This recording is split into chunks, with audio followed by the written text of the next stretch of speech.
وصیت میں لکھ دیا تو ہم کیا کر سکتے ہیں کہ جو چچا کا دل چاہے گا وہ تمہیں دے گا، باقی تمہارے ہو جائے گا نہیں۔ تو اب جتنا چچا کا دل چاہے گا وہ دے گا۔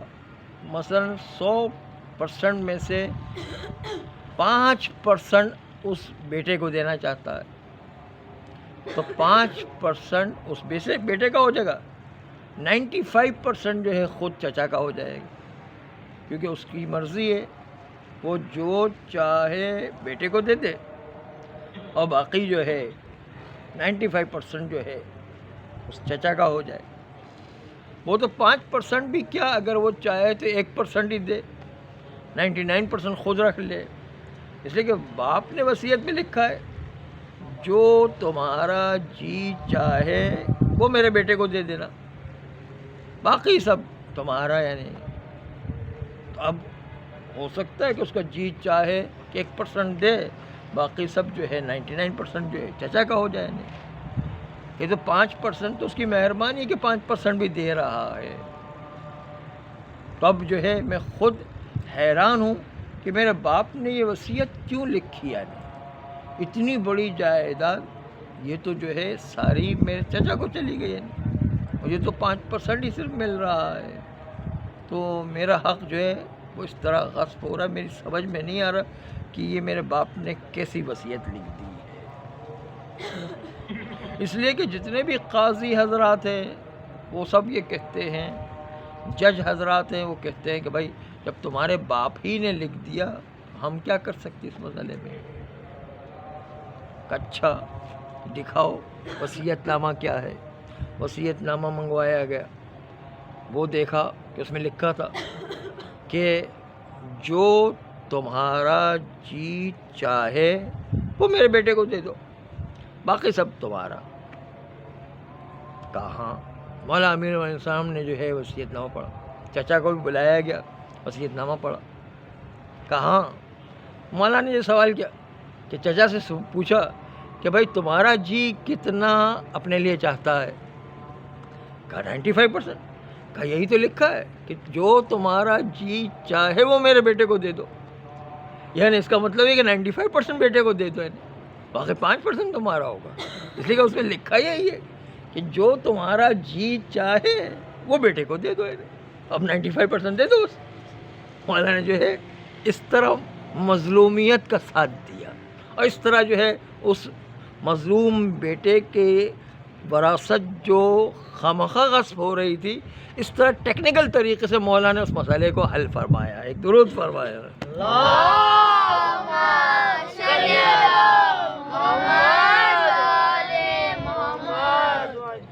تو امام علیہ السلام چاہے علمی طریقے سے، چاہے نفسیاتی طریقے سے، چاہے کورٹ کے طریقے سے، کسی بھی طریقے سے مظلوم کی حمایت کیا کرتے تھے۔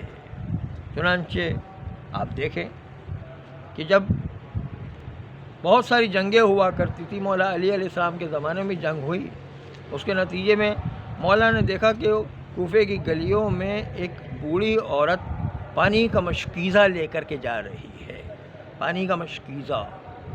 اب وہ بوڑھی عورت بیچاری سے اٹھ نہیں پا رہا ہے اور بہت مشکل سے اس کو لے جا رہی ہے۔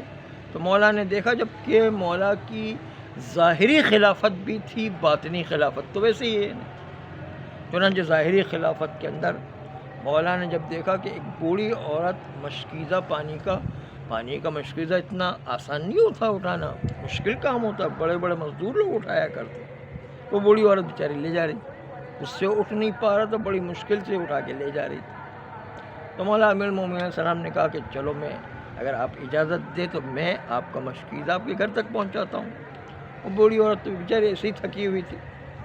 مرتبہ مولا امیر المومنین علیہ السلام نے مشکیزہ لیا، مشکیزہ لینے کے بعد ایک مرتبہ اس بوڑھی عورت کے گھر تک پانی کا مشکیزہ پہنچایا۔ جب پہنچایا تو ایک مرتبہ مولانا نے پوچھا کہ آپ کے گھر میں کوئی مرد نہیں ہے کیا؟ کہا نہیں، کوئی مرد نہیں۔ کہا کیا ہوا؟ کہا جو ہے مولا علی اس کو جانتی نہیں تھی، وہ یعنی شکل سے نہیں پہچان پائی۔ تو اس وقت دیکھا کہ مولا علی کے لشکر میں تھی، اب جو ہے میرے شوہر ان کی حمایت کرتے ہوئے جنگ لڑتے ہوئے شہید ہو گئے. اب میں بالکل بے سہارا ایک بیوہ عورت ہوں اور کچھ بچے میرے ساتھ ہیں. چنانچہ نہ میری کوئی آمدنی کا ذریعہ ہے، نہ کوئی مرد سہارا دینے والا ہے. اس لیے اللہ علی کو پوچھے، مولا علی کے سامنے گئے، مولا علی کو پوچھے کہ یہ جو ہے ہمیں بے سہارا چھوڑ دیا ہے، ہم بیوہ ہیں، نہ کوئی آمدنی کا ذریعہ ہے، نہ جو بچوں کو پالنے اور پرورش کرنے کے لیے کوئی سرپرست موجود ہے، کچھ بھی نہیں ہے، ہم جو اس طرح بے سہارا زندگی گزار رہے ہیں. ایک مرتبہ مولا علی نے چھوڑا. دوسرے دن مولا علی کچھ آٹا، کھانے پینے کی کچھ چیزیں، تیل اور گوشت وغیرہ لے کر کے گئے.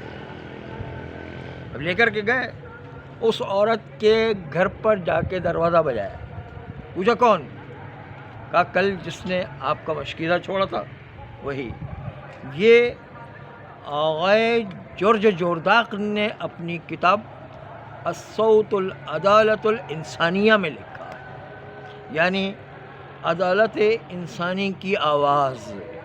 اس کتاب کے اندر جو ہے، حالانکہ یہ جورج جورداق لبنان کا ایک عیسائی ہے جس نے یہ کتاب مولا علی کی فضیلت میں لکھی ہے، اور اس پوری کتاب میں جو مولا کے فضائل جمع کیے. چنانچہ اس کی بھی ایک پوری داستان ہے کہ کیسے جمع کیے. چنانچہ جورج جورداق لکھتا ہے کہ جب جو ہے اندر سے عورت نکل کر کے آئی تو اس وقت کہا کہ میں یہ کھانے پینے کا سامان آپ کے بچوں کے لیے لے کر آیا ہوں، آپ جو ہے اجازت دیں تو میں آپ کی اس میں کمک کروں، مدد کروں. چنانچہ آپ جو ہے وہ کھانا پکائیں اور میں روٹی پکاتا ہوں، تاکہ جو ہے دونوں مل کر کے ساتھ کام کریں گے تو جلدی بچوں کے لیے کھانا تیار ہو جائے گا. اس عورت نے مان لیا اور وہ کھانا پکانے میں زیادہ ماہر تھی. مولا علی جو ہے انہوں نے تندور روشن کیا. تندور روشن کرنے کے بعد ایک مرتبہ جب آگ کے شعلے بھڑکنے لگے تو مولا علی نے اپنے چہرے اقدس کو آگ میں لے جا کر اپنے آپ سے کہا کہ علی، آگ کا مزہ چکھو، تم نے جو ہے کیوں اب تک جو ہے اس بیوہ اور یتیم بچوں کی پرواہ نہیں کی ہے. چنانچہ جو ہے وہ اپنے آپ کو مولا علی سزا دے رہے تھے. چنانچہ ایک مرتبہ سزا دینے کے ساتھ ساتھ روٹی پکانے کا کام بھی کرنا کچھ شروع کیا. روٹی پکا لی اور کھانا بھی تیار نہیں ہوتا، تھوڑی دیر تھی. ایک مرتبہ بچوں کو کہا کہ تم لوگ میری پیٹھ پر سوار ہو جاؤ. جس طریقے سے گھوڑا چلا کرتا ہے مولا علی گھوڑے کی طرح بنے اور ایک مرتبہ پیٹھ پر سوار کیا اور بچوں کو پیٹھ پر سوار کر کے پورے گھر میں مولا علی پھرا رہے ہیں، جبکہ وہ دنیا کا بھی بادشاہ ہے، آخرت کا بھی بادشاہ ہے، لیکن یتیم بچوں کو اپنی پیٹھ پر رکھ کر پھرا رہے ہیں پورے گھر. جورج جورداق کہتے ہیں کہ یہاں تک جب واقعہ پہنچا تو میری آنکھوں سے بے اختیار آنسو جاری ہو گئے، اس لیے کہ دین و دنیا کا جو بادشاہ ہے وہ یتیم بچوں کی اتنی پرورش کر رہا ہے کہ اپنی پیٹھ پر سوار کر کے ان کو پھرا رہا ہے اور اتنی بیواؤں یتیموں کو اہمیت دے رہا ہے. کون ایسا بادشاہ ہوگا کہ جو اس طرح یتیموں اور بیواؤں کی پرورش کر رہا ہو؟ آپ کو کائنات میں ایسا کوئی بادشاہ نظر نہیں آئے گا جو مولا علی کے اس کردار کو لوگوں کے سامنے لے کر کے آئے. تو مولا علی بیواؤں یتیموں کی پرورش کرنا اور مظلوموں کی حمایت کرنا. اسی طرح جو ہے ایک مرتبہ کوفہ کی گلیوں میں ایک کنین کھڑی ہوئی رو رہی تھی. مولا نے کہا کیوں رو رہی ہو؟ کہا کہ میں بہت پریشان ہوں، اس لیے کہ میری مالکن نے مجھے گوشت لانے کے لیے بھیجا تھا.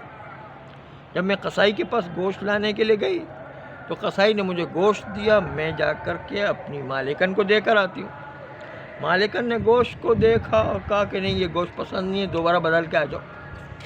چنانچہ میں مالکن کے کہنے کے مطابق گوشت کو لے کر قصائی کی دکان پر گئی. قصائی کو دکھایا اور کہا کہ مالکن نے میرے اس گوشت کو پسند نہیں فرمایا، آپ بدل کر کے دوسرا گوشت دے دیں. اس نے تھوڑی سی ناراضگی کا اظہار کیا، لیکن جو ہے وہ گوشت بدل کر کے دے دیا. چنانچہ میں گوشت لے کر پھر مالکن کے پاس آئی. مالکن کو گوشت دکھایا، مالکن نے گوشت کو دیکھا، کہا کہ یہ بھی پسند نہیں ہے، دوبارہ بدل کے آ جاؤ. چنانچہ کنیز گئی دوبارہ قصائی کے پاس اور قصائی سے کہا کہ مالکن نے ہماری یہ گوشت بھی پسند نہیں فرمایا، یہ بھی بدل دے۔ اب تو قصائی بڑا غصہ ہوا، کہا کہ یہ کیا مذاق لگا رکھا ہے، ہم کیا بار بار گوشت بدل کر کے دینے کے لیے جو ہے اسی کام کے لیے بیٹھے ہو؟ ہمارے تو ہزاریں کام ہوتے ہیں، تم جو ہے ہمیں پریشان کر کے رکھ دیا۔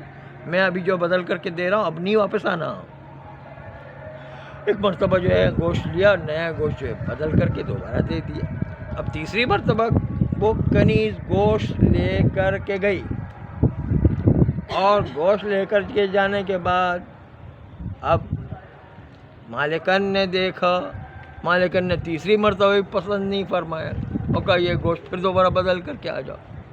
اب کنیز جاتی ہے اس قصائی کے پاس، قصائی تو آگ بگولا ہو گیا اور کہنے لگا کہ بھائی تم نے جو ہے ہماری دکانداری کو خراب کر کے رکھا، یہ کوئی مذاق ہے نہیں، ہم دکان چلائے یا تمہارے گوشت ہی بدلتے رہے نہیں۔ اور کہا میں اب قسم کھاتا ہوں کہ اب اگر تم آئی تو میں جو ہے اب آخری مرتبہ گوشت بدل کے دے، اب میں قسم کھاتا ہوں کہ میں گوشت بدل کے نہیں دوں گا، بس یہ آخری مرتبہ لے جاؤ۔ اور یہ کہہ کر آخری مرتبہ تیسری مرتبہ گوشت بدل کر کے دی۔ اب جو ہے مالکن کو لے کر کے چلی، چنانچہ مالکن کے پاس جا کر یہ تیسری مرتبہ گوشت دکھایا، وہ مالکن نے اس کو بھی پسند نہیں کیا، کہا کہ یہ بھی بدل کر آؤ۔ اب تو آپ سوچیے کہ اس قصائی کی کیا حالت ہوئی ہوگی۔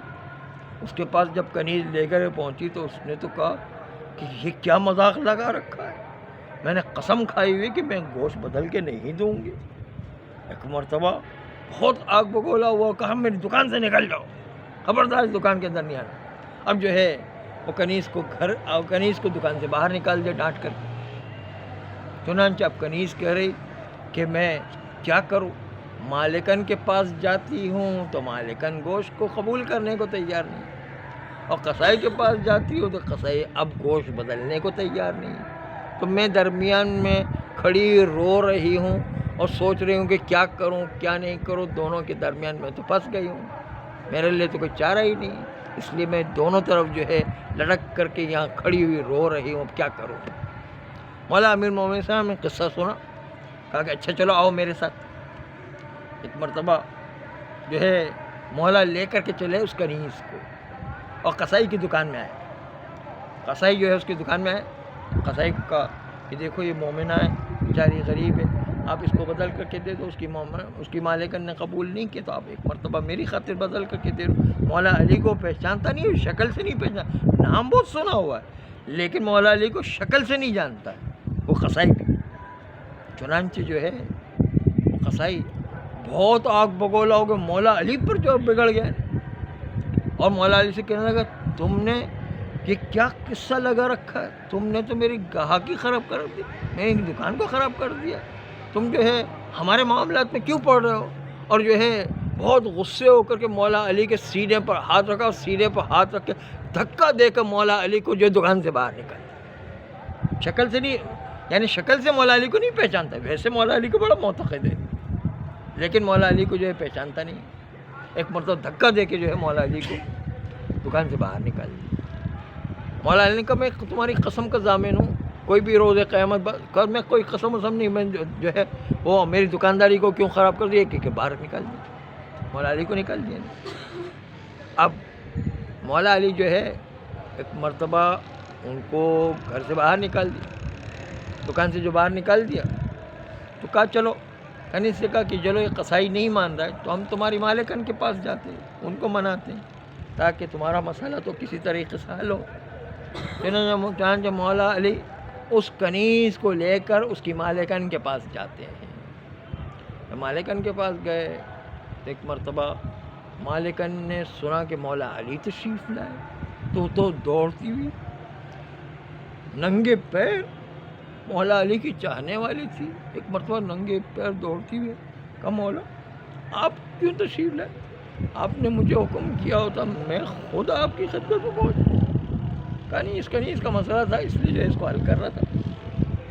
کہا کہ آپ آئیں تو آپ کی برکت سے میں جو ہے اس کنیز کو راہ خدا میں آزاد کرتی ہوں، آپ کی آنے کی وجہ سے اللہ نے مجھے توفیق دی کہ میں اس کنیز کو آپ کی خاطر آزاد کروں۔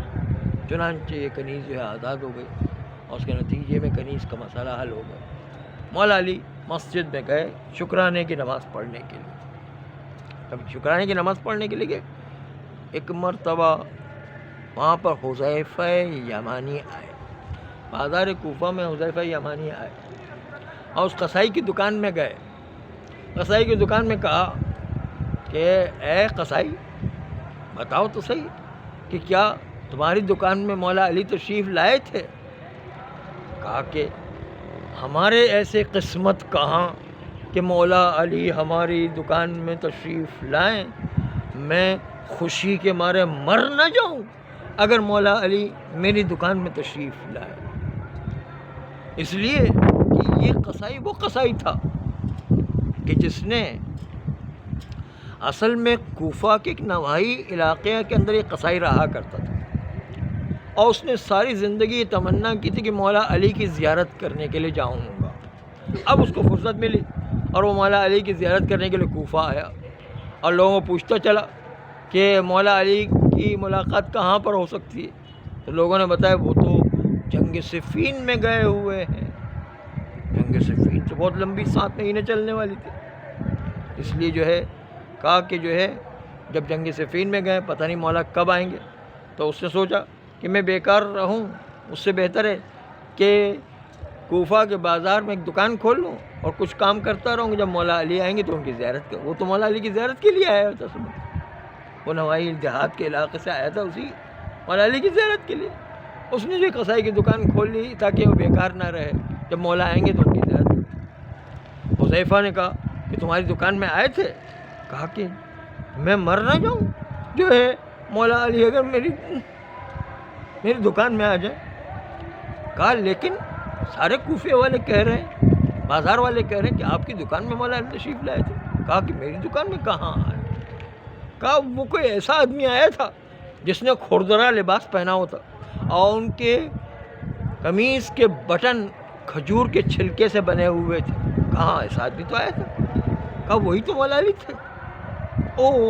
بس اتنا سننا تھا کہ ایک مرتبہ اتنا شرمندہ ہوا کہ اس نے وہ چھرا جس سے گوشت کو کاٹا جاتا ہے وہ لیا، اور لینے کے بعد ایک مرتبہ اپنے اس ہاتھ کو جس ہاتھ سے مولا علی کے سینے پر رکھ کر زور سے مولا علی کو دھکا دیتا اس ہاتھ کو کاٹ دیا، یہ کہتے ہوئے کہ یہ ہاتھ تجھے میرے ساتھ رہنے کی جرات ہی نہیں ہونا چاہیے کہ تو نے تو میرے مولا کو ناراض کر دیا، دھکا دے کے دکان سے باہر نکل، اپنا ہاتھ کاٹ دیا اس نے۔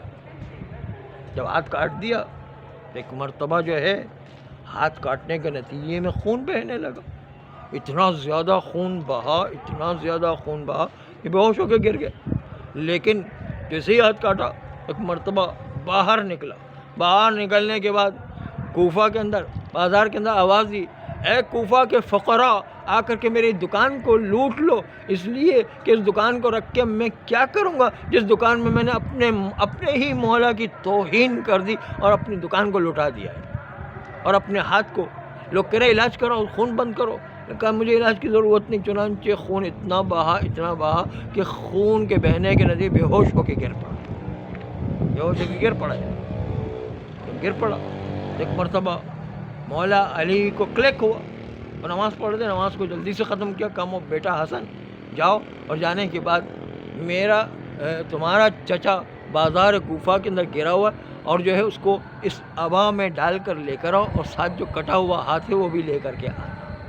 چنانچہ ایک مرتبہ مولا حسن چلے، اور مولا حسن چلنے کے بعد آئے اور دیکھا کہ امام ابن امام معصوم ابن معصوم جب تشریف لا رہے ہیں تو ایک مرتبہ مجمع چھٹا، مولا حسن آگے بڑھے، ایک مرتبہ اس قصائی نے آگے بڑھ کر کے پوچھا کہ کون آ رہا ہے؟ کہا مولا علی کے فرزند امام حسن تشریف لا رہے۔ ایک مرتبہ اس نے ساری طاقت کو جمع کر کے مولا حسن کے قدموں پر پیر پر جھک کر کے بوسہ لینے کی کوشش کی۔ امام حسن نے اپنے آپ کو پیچھے ہٹایا، کہا کہ میرے بابا نے آپ کو چچا کیا، کہا تو آپ تو میرے بزرگ ہو، آپ کا حق مجھ پر بن جاتا ہے۔ چنانچہ ایک مرتبہ ابا میں رکھا، کٹا ہوا ہاتھ لے کر کے امام حسن چلے اور مسجد میں پہنچے۔ مولا علی نے دیکھا ہاتھ کو اس قصائی کے دوسرے کٹے ہوئے حصے سے لگایا، اس پر ابا ڈھکی، مولا علی نے دعا کی، اور دعا کرنے کے نتیجے میں پروردگار عالم نے اس معجزے کو دکھایا کہ جس کے نتیجے میں وہ ہاتھ پہلے کی طرح ہی صحیح ہو گیا، چنانچہ ایسا لگتا تھا کہ اس میں کوئی کاٹنے کا وہ عمل وجود ہی میں نہیں آیا تھا۔ چنانچہ جو شخص اگر گناہ کر کے توبہ کرے، سچے دل سے توبہ کرے، تو پروردگار عالم جو ہے اس کو اتنی عظمت عطا کرتا کہ مولا کے ہاتھ سے معجزہ پیش آیا، اور پھر جو ہے مولا علی کے قدموں میں گر گیا۔ جب قدموں میں گرا، مولا علی نے اٹھایا اور کہا کہ کہا مولا آپ مجھے معاف کر دیجیے گا، میں نے آپ کو پہچانا ہی نہیں۔ کہا کہ ہاں میں نماز پڑھنے اسی لیے آیا تھا کہ اللہ کی بارگاہ میں تمہاری مغفرت چاہوں۔ اب جو ہے میں نے اللہ سے دعا کی کہ اللہ تمہاری توبہ کی وجہ سے تمہیں میرا پڑوسی قرار دے دے، کیونکہ تو تمہاری توبہ اللہ کی بارگاہ میں قبول ہو گئی ہے۔ تو توبہ کا یہ مقام تھا کہ اللہ کی بارگاہ میں مولا علی کا پڑوس نصیب ہوا۔ تو مولا علی ہر جگہ پر مظلوموں کی حمایت کرنے کے لیے آگے آگے ہوا کرتے تھے۔ چنانچہ اب جب جو ہے 70ویں رمضان آئی، 70ویں رمضان کو اپنی شہادت کی اطلاع لوگوں کو دیتے جا رہے ہیں اور اشارہ کرتے جا رہے ہیں۔ کبھی جو حج کا قافلہ نکل رہا ہے، لوگ لبیک اللہم لبیک کہہ رہے ہیں۔ کہا بیٹا حسن یہ کس چیز کی آواز آ رہی؟ کہا بابا یہ حج کا قافلہ یہاں سے نکل رہا ہے۔ ایک مرتبہ مولا نے فرمایا کہ سب لوگ اس سال حج کرنے کے لیے جائیں گے، لیکن میں اس سال حج کے لیے نہ جا سکوں گا۔ کبھی جو ہے یہ کہا کہ جو ہے بیٹا حسن کتنا روزہ ہو گیا؟ کہا آج 70واں روزہ ہو گیا۔ کہا بیٹا حسین کتنے روزے ہو گئے؟ کتنے روزے باقی رہ گئے؟ کہا بابا کم سے کم جو 12 روزے اور رہ گئے۔ کہا 12 روزے کسی اور کے لیے ہوں گے، تمہارے بابا کے لیے 12 روزے باقی نہیں رہے۔ کسی نے کہا یا علی آپ نے جو ہے اپنی داڑھی پر خضاب نہیں لگایا، اس لیے کہ آپ کا جو ہے وہ آپ کی داڑھی پر ہر وقت جو ہے خضاب لگا ہوا ہوتا ہے، لیکن آپ نے جو ہے خضاب نہیں لگایا ہے۔ کہا ہم آپ کے لیے خضاب خرید کر کے دے دیں؟ کہا کہ اب تو علی کی داڑھی اپنے ہی خون سے خضاب میں بھرے گی۔ کبھی جو ہے یہ کہا کہ ابن ملجم کو راستے میں دیکھا، ابن ملجم کو دیکھ کر کہا کہ یہی وہ ہے کہ جو میرے سر پر تلوار مارے گا، مجھے قتل کرے گا۔ تو میثم تمار نے کہا کہ مولا پھر اس کو گرفتار کیوں نہیں کر لیا جاتا؟ کہا جرم سے پہلے کسی کو گرفتار نہیں کیا جا سکتا ہے، چنانچہ میں یہ کام انجام نہیں دوں گا۔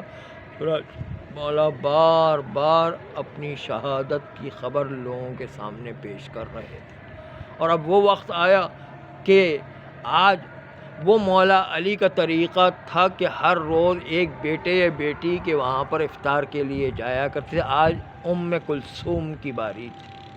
ہائے ام کلثوم کے مہمان مولا علی ٹھہرے۔ بیٹی اپنے باپ کے لیے اگر عام باپ بھی ہو تو کتنا استقبال کیا کرتی ہے، لیکن یہ تو ام کلثوم محبت کرنے والی بیٹی اور مولا علی جیسا شخص، اور پھر جو ہے کیسا استقبال کرنا چاہیے، لیکن ساتھ ساتھ معرفت رکھنے والی بیٹی تھی۔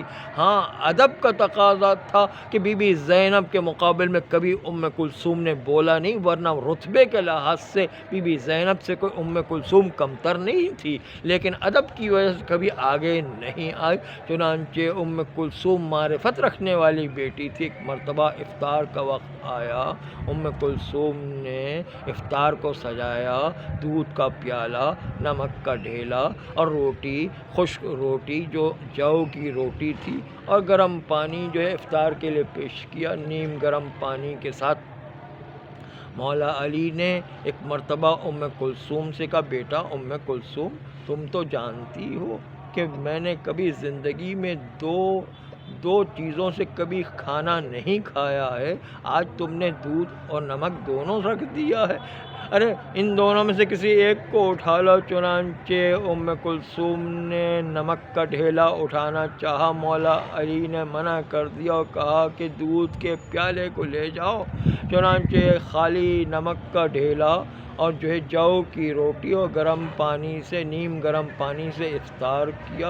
افطار کرنے کے بعد ایک مرتبہ آسمان کی طرف رخ کرتے ہیں اور کہتے ہیں اما الدنیا فی حرامها عقاب وفی حلالها حساب وفی شبہاتها عتاب۔ اے دنیا تو بھی کیا عجیب چیز ہے، تیرے حرام میں عقاب و جہنم میں، اور تیرے حلال میں بھی حساب و کتاب دینا ہے، اور تیرے شبہات کے اندر ڈانٹ ڈپٹ اور اللہ کی ناراضگی ہے۔ چنانچہ اب نماز کے اندر مشغول ہوئے۔ آج تو عجیب طریقہ تھا مولا علی کا، ویسے تو روزانہ جب نماز کے لیے مشغول ہوتے تھے تو ایسے نماز میں منہمک ہو جایا کرتے تھے کہ دنیا ما فیہا کی کوئی خبر نہیں رہتی تھی، لیکن آج 2 رکعت نماز پڑھنے کے بعد بار بار جا کر آسمان کو دیکھتے ہیں۔ ہاں وہ وقت آیا چاہتا ہے، ہاں وہ وقت آیا چاہتا ہے، یہاں تک کہ نماز شب انجام دی، آسمان کو دیکھا کہ ہاں وہ وقت آ گیا ہے۔ ایک مرتبہ تیار ہو کے چلنے لگے۔ ام کلثوم رخصت کے لیے چلی، اور ایک مرتبہ جب صحن مکان کے اندر داخل ہوئی تو دیکھا کہ مرغابیوں نے گھیر لیا ہے اور مولا کو جانے نہیں دے رہی ہے۔ ارے ایک مرتبہ ام کلثوم نے ہٹانا چاہا لیکن مرغابیوں نے ہٹنے کا نام نہیں لیا۔ کہا بابا آج ان مرغابیوں کو کیا ہو گیا ہے کہ وہ گھر کی پلی ہی مرغابیاں، لیکن اس کے باوجود ہٹنے کا نام نہیں لے رہی ہے۔ مولا نے کہا بیٹی یہ کسی کا نالا کر رہی ہے، کسی پر گریا کر رہی ہے، ان کا خیال رکھنا، ان کے دانہ پانی کا خیال رکھنا۔ یہ کہہ کر مولا چلے۔ ایک مرتبہ دروازے میں ازار بند اٹکا، کہا بابا یہ تو برا فعل ہے، آپ آج خدا کے لیے آج مسجد میں نہ جائیں، بحیرہ کو بھیج دیجیے، آپ کی جگہ پر وہ نماز پڑھائے گا۔ ایک مرتبہ مولا نے کہا بیٹی ازل سے ایک بات لکھ دی گئی ہے، ضرور پوری ہو کر کے رہے گی۔ چنانچہ بیٹی کو مطمئن کر کے مسجد کی طرف روانہ ہوئے۔ مسجد کوفہ میں پہنچے، دیکھا ابن ملجم الٹا سو رہا تھا، فجر کا ٹائم آ رہا تھا۔ ایک مرتبہ ابن ملجم کو بیدار کیا۔ ہائے ابن ملجم جیسے قاتل کو بھی مولا اجازت نہیں دیتے ہیں کہ وہ نماز کو قضا کرے، اپنے مومن کو کیسے برداشت کریں گے کہ وہ نماز کو قضا کرے۔ چنانچہ ابن ملجم کو بیدار کیا۔ اب نماز کا وقت شروع ہوا، اللہ اکبر کہہ کے نماز شروع ہوئی، رکوع میں گئے، سجدے میں گئے۔ ارے ابن ملجم امام حسن کے برابر میں کھڑا ہوا تھا۔ ایک مرتبہ ابن ملجم کی تلوار چمکی، اور چمکنے کے بعد اب جو فرق اقدس پر پڑی، ہائے زمین ہلنے لگی، مسجد ہلنے لگی، زمین میں زلزلہ آ گیا، آندھیاں چلنے لگی، آسمان سے مختلف آوازیں بلند ہوئی، جبرائیل کی آواز آنے لگی، الا قد قتل علی بن ابی طالب۔ ہائے وہاں زینب و ام کلثوم نماز سے فارغ ہو گئی تھی۔ کہا ام کلثوم ارے یہ آندھیاں کیوں چل رہی ہے، زمین کو زلزلہ کیوں آ رہا، آسمان سے یہ آواز کیوں آ رہی، ہائے جبرائیل کے رونے کی آواز، اماں کے رونے کی آواز کیوں آ رہی، میرے بابا کی اللہ خیر کرے۔ چنانچہ ایک مرتبہ آگے بڑھے، امام حسن سے کہا بیٹا حسن نماز کو مکمل کرواؤ۔ چنانچہ امام حسن نے ایک مرتبہ نماز کو مکمل کروایا، لپک کے مولا علی کا سر اپنی گود میں لے کر کے چلے۔ ہائے جب گھر کے دروازے کے سامنے پہنچے تو زینب نے ایک مرتبہ تھوڑا سا دروازہ کھول کر دیکھنا چاہا، کہا بہن کلثوم بابا اپنے پیروں پر چل کر گئے تھے، ابھی امام حسن و حسین کی گود میں کیوں آ رہے ہیں؟ بس یہ آواز کی اور واویلا کیا، ہائے میرا بابا، ہائے میرے بابا کو کیا ہو گیا؟ بس اتنا سننا تھا، زینب کی آواز علی کے کانوں میں پہنچی، ہائے علی برداشت نہ کر سکے، کہا بیٹا حسن مجھے ذرا زمین پر اتاریے تو صحیح۔ ایک مرتبہ زمین پر اتارا، کہا کہ اتنے سارے ساتھی کیوں آ رہے، ان سے کہو کہ شکریہ اور کہے کہ واپس چلے جائیں۔ کہا کس لیے؟ کہا اس لیے کہ میرے کان میں زینب کی آواز آ رہی تو دوسرے نامحرموں کے کانوں میں بھی زینب کی آواز پہنچ رہی ہوگی۔ ہائے علی کی غیرت اجازت نہیں دیتی کہ زینب کی آواز نامحرموں کے کانوں میں پہنچے۔ میں ہاتھوں کو جوڑ کر کہوں گا مولا یہی کوفہ ہوگا اور بازار کوفہ ہوگا۔ ارے اس وقت تو زینب پردے میں ہے، دیوار کے پیچھے ہے، ارے اپنے ہی چاہنے والوں کا مجمع ہے اور جو ہے سارے چاہنے والے لوگ جمع ہیں۔ ارے اس وقت بھی آپ کی غیرت اجازت نہیں دے۔ ہائے اس دن جب کربلا سے کوفہ پہنچیں گی اور یہ قافلہ اس طرح پہنچے گا کہ یہی وہ کوفہ ہوگا، بازار عام ہوگا، بلوہ ہوگا۔ ہائے زینب کلثوم بے مقنا چادر بازار کوفہ میں کیسے مولا علی نے برداشت کی؟ الا لعنت اللہ علی القوم الظالمین وسيعلم الذين ظلموا أي منقلب ينقلبون۔ بہرحال ہماری اس قلیل عبادت کو قبول فرما، ہمارے گناہ کبیرہ و صغیرہ کو معاف فرما، آئندہ بھی گناہوں سے بچنے کی توفیق عطا فرما، نسلاً